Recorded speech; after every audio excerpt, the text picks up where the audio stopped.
ब्रह्मा जी के मस्तक। तो ऐसे स्कंद पुराण में वर्णन है कि ब्रह्मा जी यहाँ आकर तपस्या करते थे। सृष्टि के प्रारंभ के समय जब ब्रह्मा जी ने अनेक तीर्थों की निर्माण की, तो उस समय ब्रह्मा जी ये देख रहे हैं कि फिर भी बद्ध जीव की कोई कल्याण नहीं हो रहा है। अनेक शास्त्र है, पुराण है, बद्ध जीव की कोई कल्याण नहीं हो रहा है। तो ब्रह्मा जी भगवान श्री विष्णु के पास गए कि हे भगवान, इतने सारे तीर्थों की सृष्टि हुई फिर भी जीवों की मंगल नहीं हो रहा है, आप कुछ कीजिए। तो भगवान श्री विष्णु ने कहा, लक्ष्मी जी के साथ बैठे थे रत्न सिंहासन के ऊपर, तो उन्होंने कहा कि आप ये पुरुषोत्तम क्षेत्र में जाओ। ये पुरुषोत्तम क्षेत्र जो है वो अति पवित्र स्थान है, लेकिन वेद में ये गुप्त है, लोग जानते नहीं है इसकी महिमा को। वो अभी वेद गोप्य है, मतलब वेद में अभी है लेकिन लोग इतना प्रकाश नहीं हुआ है। तो तुम जाओ, ये ब्रह्मगिरी नाम के स्थान है, हरे कृष्ण, ब्रह्मगिरी नाम के स्थान है, वहां जाकर तपस्या करो। तपस्या करने से मेरा धाम की जो महिमा है तुम समझ पाओगे। तो ऐसे भगवान श्री विष्णु ने ब्रह्मा जी को कहा, तो ब्रह्मा जी यहाँ कर तपस्या करने लगे। इसको ब्रह्मा जी के मस्तक, ब्रह्मगिरी है, गिरी मतलब पहाड़, पर्वत तो दिखता नहीं है, लेकिन ये ब्रह्मगिरी है। ब्रह्मा जी यहाँ तपस्या किए थे। तो ब्रह्मा जी को ये सब महसूस हुई कि पुरुषोत्तम धाम की महिमा, भगवान कैसे नीलमाधव के रूप में नीलाचल के ऊपर निवास कर रहे हैं, तो उनकी महिमा प्रकाशित हुआ। तो उसी समय भगवान ने कहा था कि देखो, जो जीव मेरा ये स्वरूप का दर्शन करेगा, इस नीलाचल में जो विग्रह है नीलमाधव, इस स्वरूप को जो दर्शन करेगा तो फिर उसको जम दंड नहीं पड़ेगा, ये संसार से मुक्त होकर भगवत धाम चला जाएगा। तो जमराज को ये बड़ा अटपटा लगा कि क्यों मेरा कार्य, भगवान ने जो मुझे दायित्व दिए हैं कि जीव को पाप के कर्म के हिसाब से उनको ये करना, उनको दंड देना, या जो भी उनके कर्म के फल को भोगतना, ये दिया है, लेकिन इससे बाहर क्यों होगा। इस क्षेत्र में भगवान ने कहा था कि ये क्षेत्र के जो निवासी है ये साक्षात चतुर्भुज स्वरूप है। देवलोक से इन भूखंड में रहने वाले सारे जीव को दूर से देखते हैं कि कितने सौभाग्यशाली है जीव। तो ये जब जमराज को पता चला कि यहाँ के जो जीव है इनके कर्म की, पाप कर्म की जो फल देने की अधिकार मुझ में नहीं है, तो उनको बड़ा अटपटा लगा। तो भगवान विष्णु जी के पास गए कि हे भगवान, आप ये क्यों ऐसे बनाया है? आप तो मुझे दायित्व दिए हैं कि सारे जीव के कर्म फल को भुगतना है, उनके पाप कर्म हिसाब से उनको दंड देना है, लेकिन इस पुरुषोत्तम धाम की ये क्यों विशेष वैशिष्ट क्यों, अलग क्यों है? तो तब भगवान विष्णु, लक्ष्मी जी बैठे थे, तो भगवान विष्णु कुछ कहने से पहले लक्ष्मी जी ने कहा कि हे पुत्र, आप नहीं जानते इसकी महिमा बहुत कुछ है। यहाँ अनेक तीर्थ है, अनेक ऋषि मुनियाँ यहाँ आकर उनका आश्रम बिठाया है। तो उन्होंने, लक्ष्मी जी ने, स्कंद पुराण में वर्णन है, मार्कंडेय ऋषि की जो लीला उनने सुनाया। मार्कंडेय ऋषि की आश्रम है, मार्कंडेय पुष्करणी है, कैसे उन्होंने कितने कल्प तक प्रलय जल में तैर रहे थे। आखिर में उन्होंने नीलकंदर के ऊपर बट जो वृक्ष है उसमें बाल मुकुंद को दर्शन किया। ये सब लक्ष्मी जी बता रहे हैं। तो ये ब्रह्मा जी यहाँ तपस्या किए थे, तो उनको पुरुषोत्तम धाम की जो महिमा है उनको महसूस हुआ। तो उनकी जो ग्लोरीज है, पुरुषोत्तम धाम की जो ग्लोरीज है, उनको पता चला। तो ये हुआ। इसका अलावा और एक लीला है, जब भगवान जगन्नाथ जी के अनवसर लीला चल रहा था, उस समय दक्षिण भारत से एक महान भक्त आए पुरुषोत्तम क्षेत्र में। तो इस लक्ष्य में आए थे कि मैं भगवान जगन्नाथ, बलदेव, सुभद्रा महारानी को रत्न सिंहासन के ऊपर दर्शन करके निज को धन्य कर दूंगा, ऐसे लक्ष्य लेकर आए थे। लेकिन अनवसर चल रहा था। जब वो अंदर प्रवेश कर रहे थे, पंडलोक ने कहा, देखिए महान श्रीमान जी, अभी दर्शन नहीं होगा, 15 दिन तक दर्शन नहीं होगा। ना मैं इतना दूर से आया, इतना पैदल चलते चलते बहुत कष्ट स्वीकार करके मैं पुरुषोत्तम धाम में आया कि जो भगवान पुरुषोत्तम जगन्नाथ, बलदेव, सुभद्रा महारानी, सुदर्शन चतुर विग्रह को दर्शन करने के लिए। लेकिन आप मुझे निराश कर रहे हैं, ये कैसी बात है? बोले नहीं, अभी अनवसर चल रहा है, आपको दर्शन नहीं हो सकता। तो भक्त कहते कि अभी मैं प्राण नहीं रखूंगा, इतना दूर से आया फिर दर्शन नहीं हुआ, अभी मैं प्राण विसर्जन कर दूंगा। तो बोला अभी ये समुद्र में जाकर मैं कूद पड़ूंगा, मेरा प्राण विसर्जन कर दूंगा। हरे कृष्ण, ये आवाज की ऐसे हरे कृष्णा कृष्णा कृष्णा हरे हरे, हरे राम राम राम हरे हरे। तो समुद्र की ओर चल पड़ा। तो उसमें भगवान श्री विष्णु देख रहे मेरे भक्त की क्या होगी, तो मुझे दर्शन करना चाहता है, लेकिन अभी मैं अनवसर में हूँ। मैं सारा संसार के लिए अभी गुप्त रूप में लीला कर रहा हूँ, तो मुझे अभी दर्शन तो नहीं दे सकता। लेकिन वो भक्त बड़ा अड़िग है, तो क्या करूँ? तो उन्होंने उनका विशेष भक्त किसको भेजा? हनुमान जी को भेजा। तो जाओ उसको रोको और उसको समझाओ।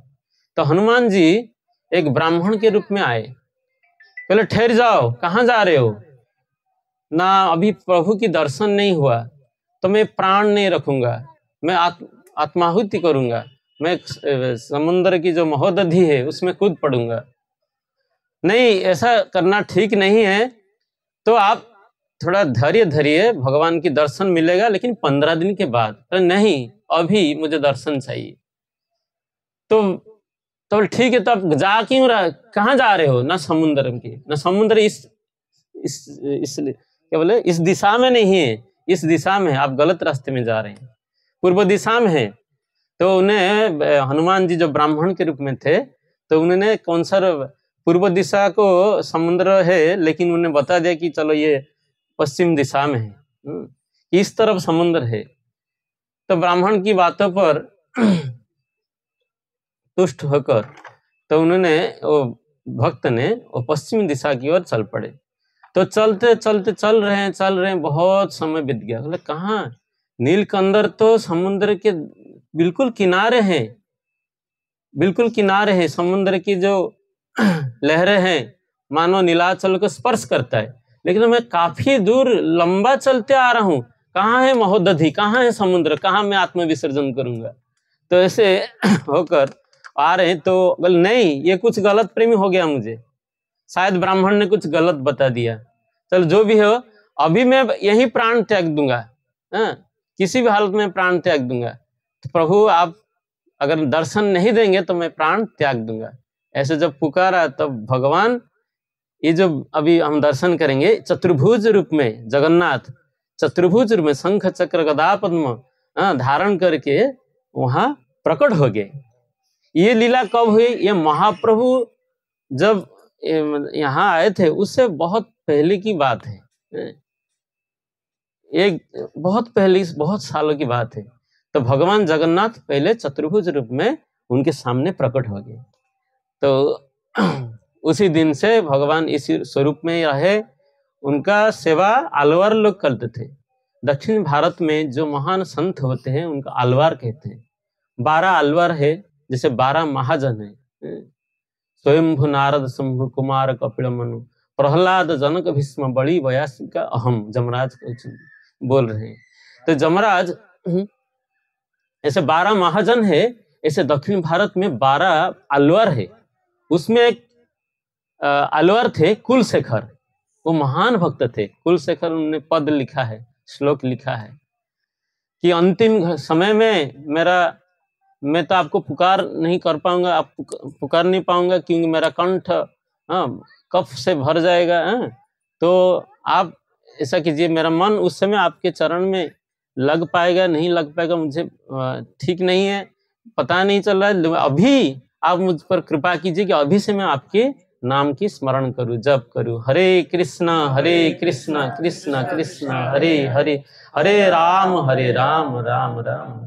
ये कुलशेखर अलवार के महान भक्त थे। तो उसी 12 अलवारों में से एक आए यहाँ, उसी परंपरा में आए, यहाँ आकर सेवा करने लगे। अलवार ने सेवा किया, इसलिए अलवार से अलवारनाथ होकर अलारनाथ हो गए। तो भगवान यहाँ विराजमान है। प्रभु जी एक लीला आपको बताया था, खीर खाने की लीला वो हुई, और भगवान कैसे प्रकट हुए उस भक्त के लिए चतुर्भुज रूप में, वो हुआ। महाप्रभु ने क्या लीला की, अनवसर समय जब महाप्रभु को वहां विरह हुआ, भगवान की दर्शन नहीं हुई, तो महाप्रभु दौड़ कर आते थे। यहाँ 20 किलोमीटर है पूरी से, दौड़ कर आकर भगवान को दर्शन किया, तो उनको विप्रलंब भाव हुई। तो इस पत्थर जो अभी आप निशाने देखेंगे, वो पत्थर भगवान के सामने था, तो वहां गिर पड़े, तो सारे पत्थर में उनके शरीर की, दिव्य शरीर की जो निशानी आ गई। बाद में भक्तों ने उस प्रस्तर को भगवान के सामने से, जो गंभीरा है, वहां से निकालकर यहाँ अलग से मंदिर बनाया।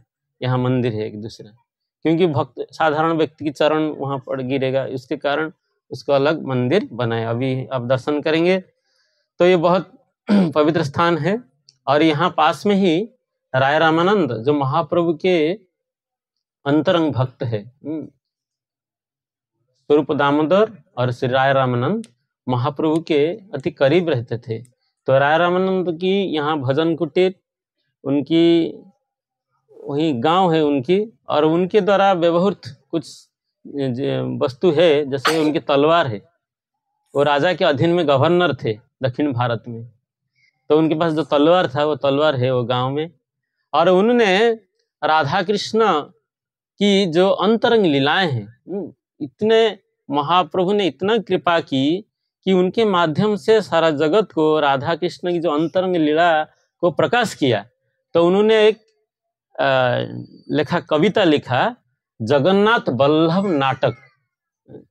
जगन्नाथ वल्लभ नाटक आप देखेंगे किसी गौड़ीय मठ में एक पुस्तक के आकार में है, संस्कृत श्लोक है, बहुत ही गंभीर तत्व उसमें वर्णना की गई है। जैसे जयदेव गोस्वामी और चंडीदास विद्यापति ने लिखे हैं, उसी प्रकार इसे लीलाएं, भगवान की जो अंतरंग लीलाएं को वर्णना की है, उसके जगन्नाथ वल्लभ नाटक कहते हैं। वो पोथी जो है वहां है उस गांव में, लेकिन बहुत साल होने के कारण उसकी वो जराजीर्ण अवस्था हो गई है। उसको कुछ केमिकल देकर उसको रखा है, सुरक्षित रखा है, वो हम दर्शन करेंगे।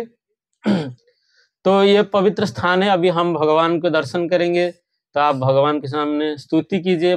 शास्त्र में कहते हैं कि भगवान को जब दर्शन करते हैं तो स्तुति करना चाहिए, क्योंकि पूरे जो भागवतम है स्तुति से भरी हुई है। प्रचेता ने स्तुति की, कुंती महारानी ने स्तुति की, प्रहलाद महाराज ने किया, ध्रुव महाराज ने किया, प्रचेता शिव जी ने किया। तो ये सब स्तुति अवश्य, जो जिसको जो वैष्णव भजन या जो कुछ आता है, स्तुति करना चाहिए, प्रणाम करके कुछ प्रणाम भी देना चाहिए।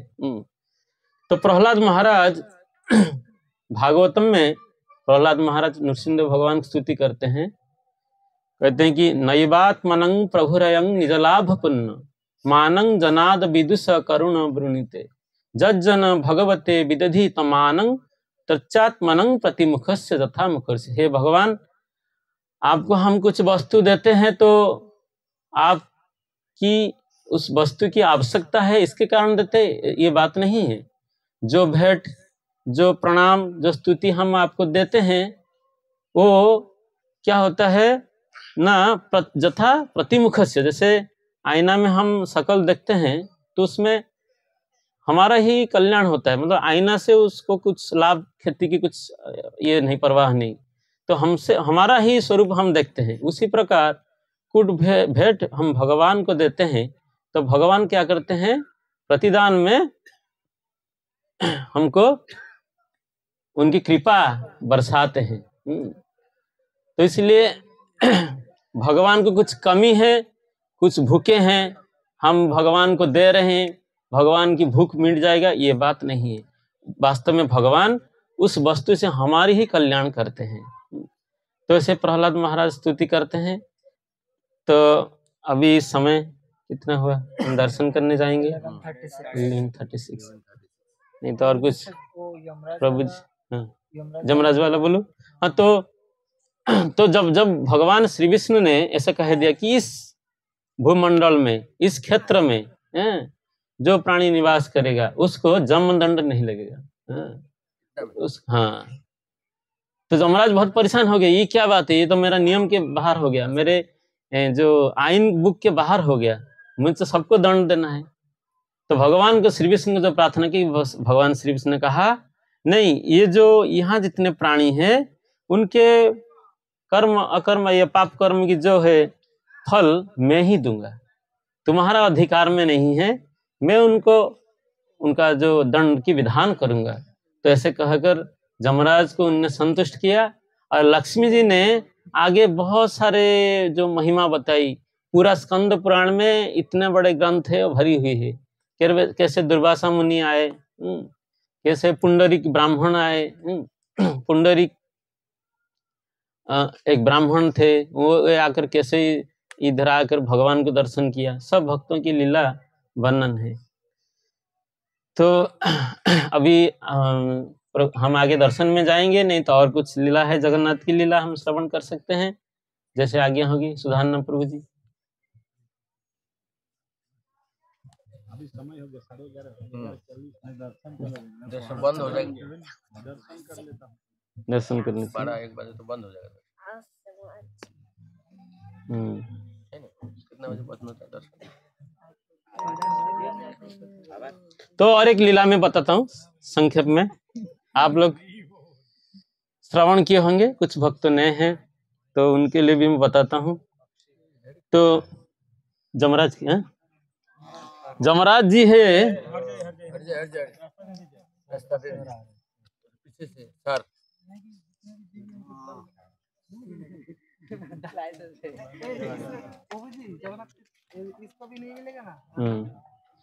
तो शास्त्र में बताया गया है कि यहाँ जो गधा है वो भी चतुर्भुज स्वरूप है, ये शास्त्रों की बात है। और यहाँ कोई सोता है तो भगवान को प्रणाम करने की फल प्राप्त करता है। सोने से प्रणाम, चलने से नृत्य, बोलने से स्तुति, और ऐसे, और हर पद पर, हर पदक्षेप में अश्वमेध यज्ञ की फल प्राप्त होती है। हर श्वास में हरि बोल। और जो हम श्वास लेते हैं उसमें भी, हर श्वास में, इस वातावरण में हम जब श्वास लेते हैं हमारा करोड़ों जन्म की पाप नष्ट हो जाता है। तो आप सोचेंगे शब्द नष्ट हो गया अभी सूरत वाला इधर तो घर नहीं। तो ऐसे महाराज जी बोल रहे थे, अगर वो तो बात ठीक है, लेकिन कोई जगन्नाथपुरी के लिए टिकट निकाला और किसी कारण वो जा नहीं पाया, किसी कारण उन्हें टिकट कैंसिल करना पड़ा, ठीक है, फिर भी उसको भगवत धाम में जाना होता है। हरि बोल, निकल के कैंसिल सोच रहा है, खाली सोच रहे हैं, टिकट भी नहीं लिया उसका, ऐसा बोल देना तो बस। अभी और मैं शास्त्र में बताएगा, हरे कृष्ण। तो बोलते ये जो हमारा पूरी धाम में जितने स्थान है, सबसे पवित्र स्थान है बटसागर। बटसागर, बटसागर मतलब एक एक टर्म सुनिए, थोड़ा सुनिए, कभी याद रहेगा नहीं याद रहेगा, ठीक है। बटसागर मतलब जो कल्पवट है, आपने सब मंदिर के अंदर कल्पवट देखा, अक्षय वट। अक्षय वट मतलब कभी नष्ट नहीं होता है, प्रलय में रहता है। भृगु मार्कंडेय ऋषि जब भगवान से प्रार्थना की, भगवान आपकी माया कैसा है, तो भगवान ने, यो माया में क्यों पढ़ना चाहते हो ना, थोड़ा आपकी माया दिखाइए। तो भगवान ने बोला ठीक है। तो उनने ऐसा, भगवान ने ऐसे माया की तो प्रलय हो गया, सारा संसार जल में डूब गया। तो मार्कंडेय मुनि को आशीर्वाद था 7 कल्प तक जिएंगे, 7 कल्प उनकी परम आयु है, तो मरेंगे नहीं। तो जल में हाबुडुबु खा रहे हैं, ऊपर नीचे हाबुडुबु खा रहे हैं, तो ऊपर नीचे हो रहे हैं, लेकिन मरेंगे नहीं, उनके परम आयु है 7 कल्प तक तो तैरते तैरते उन्होंने देखा एक जगह एक दिख रहा है द्वीप जैसे है, और उसके ऊपर एक बट वृक्ष है। वो कौन सा था ना, जो नीलाचल है, जहाँ भगवान विराजमान है। तो वहां पर आए तो उन्होंने देखा कि उसके किनारे वृक्ष के नीचे श्री श्री महाल नारायण लक्ष्मी नारायण विराजमान है। तो उन्होंने दर्शन किया, प्रणाम किया। फिर भगवान के निर्देश से वो पेड़ के ऊपर वो चढ़े। पेड़ के ऊपर जाकर उन्होंने देखा एक छोटा सा नन्हा सा बालक, देखने में बहुत ही सुंदर घुंघराले बाल। तो वो क्या कर रहे हैं, अपने पैर की अंगुष्ठों को, जो वृद्धा अंगुष्ठी, जो बड़ी वाली जो अंगूठी है, उसको लेकर अपने मुंह में चूस रहे हैं। तो ऐसा अपरूप सौंदर्य को देखकर वो मोहित हो गए। बोले ये कैसा बालक है।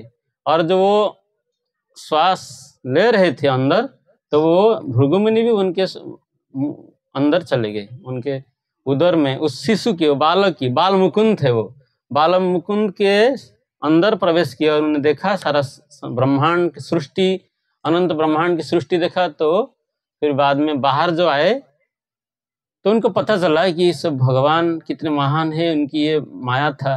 तो उनको पता चला। तो भृगुमुनि के आश्रम है वहाँ, और मार्कंडेय सॉरी भृगुमुनि मार्कंडेय ऋषि का आश्रम है, और उनके द्वारा निर्मित जो जलाशय है मार्कंडेय सरोवर इसको कहते हैं। हमारे पास समय नहीं है दर्शन करने के लिए। तो यहाँ पुरुषोत्तम क्षेत्र में पंच तीर्थ है। एक है इंद्रद्युम्न सरोवर पंच तीर्थ, दूसरा है मार्कंडेय सरोवर, तीसरा है श्वेत गंगा जो हमने दर्शन किया, चौथा है महोदधि जो समुद्र में आपने स्नान किया, महोदधि। और फिफ्थ नंबर है रोहिणी कुंड। मंदिर के अंदर कल्पवृक्ष के पास विमला देवी की मंदिर के सामने क्या है, रोहिणी कुंड। रोहिणी कुंड मतलब रोहिणी माता नहीं, रोहिणी माता बलराम के माँ है, वो रोहिणी नहीं। रोहिणी कुंड मतलब सारे सृष्टि प्रलय जल को जो आरोहण कर लेते हैं, अंदर खींच लेते हैं, और उसी कुआं से फिर जल निकलकर सारे संसार को प्रलय हो जाता है, इसलिए उसको रोहिणी कुंड स्कंद पुराण में बताया गया है। तो वो था कारण सागर की जल।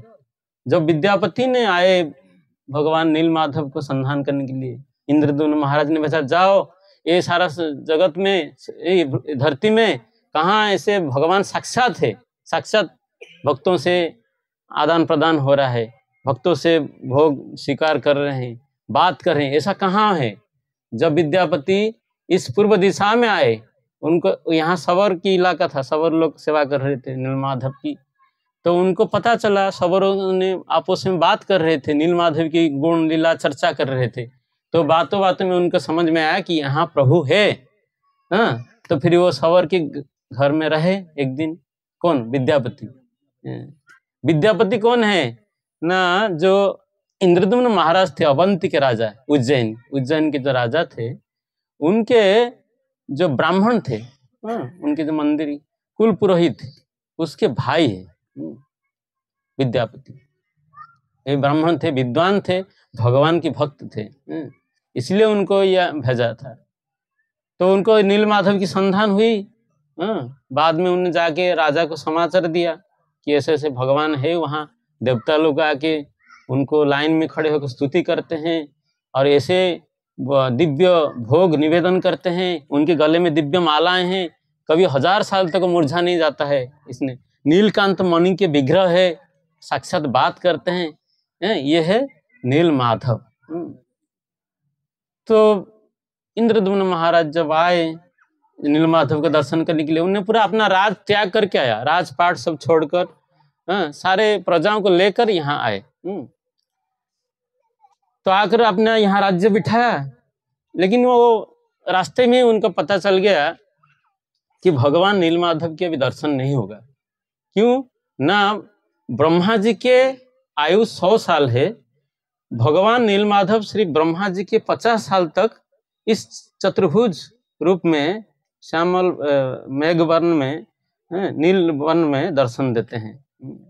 और जब ब्रह्मा जी के 51 साल चालू हो जाते हैं, तो भगवान विग्रह जो है हमारा चतुर्धा मूर्ति कहते हैं, जगन्नाथ, बलदेव, सुभद्रा और सुदर्शन, इस रूप में आ जाते हैं। समझ में आया?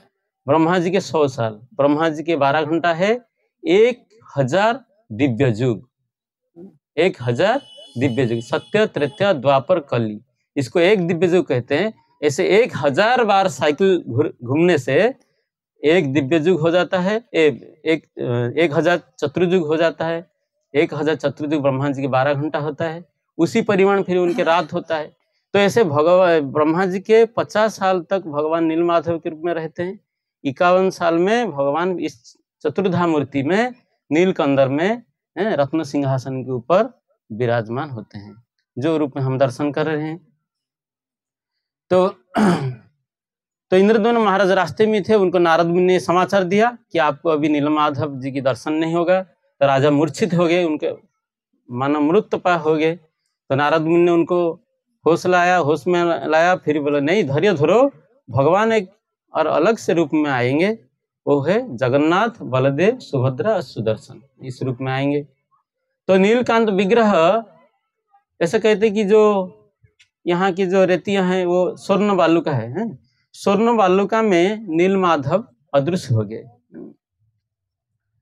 तो मैं बोला था कि बट सागर, वो जो कल्प बट है, कल्प बट से लेकर समुद्र के किनारे तक जो जमीन है उसको बट सागर कहते हैं। ये बहुत ही पवित्र है, जहाँ हम लोग ठहरते हैं। महाप्रभु जहाँ ज्यादा लीला की है वो सब बहुत पवित्र स्थान है। तो व्यक्ति जाने अनजान में जो पाप करता है, भगवान जगन्नाथ को दर्शन करने से वो पाप से मुक्त हो जाता है। अगर यहाँ धाम में अगर कुछ पाप करता है तो समुद्र में स्नान करने से बट सागर में गुजरने से वो पाप से मुक्त हो जाता है। और वैसे महाराज जी कहते हैं कि व्यक्ति आगे जाकर पुरी से रवाना होकर उसके स्थान में अगर कोई पाप करता है, भविष्य में कोई पाप करेगा, तो उन सारी पापों से मुक्त हो जाता है जो समुद्र में खाली स्नान करने से। हरे कृष्णा कृष्णा कृष्णा हरे हरे, हरे राम राम राम। तो यहाँ तो महाराज जी कहते हैं कि आगे जाकर भविष्य में पाप करने की कोई चिंता नहीं रखिएगा। अभी इसका अर्थ नहीं कि पाप करते हैं। नाम बोले पापा अपराध। हरे कृष्ण, हरि टाइम का थेला बात पहले नहीं। तो अभी ब्रह्मा जी का 51 साल चल रहा है। हाँ, 12:10 28तम चतुर्युग, वैवस्वतम 7वां मनन। तो मालूम था, लेकिन 51 साल का नहीं। 51 साल से गीता माता जी। ऊपर में हरे कृष्ण, बैटरी खत्म हो गया। बैटरी दूसरा माइक लगाओ ना। हरे कृष्ण, हरे कृष्ण, हरि बोल। একটা চালু আছে না, বন্ধ করে দিই। गीता माता जी कहाँ गई? हरि बोल। हरे कृष्ण।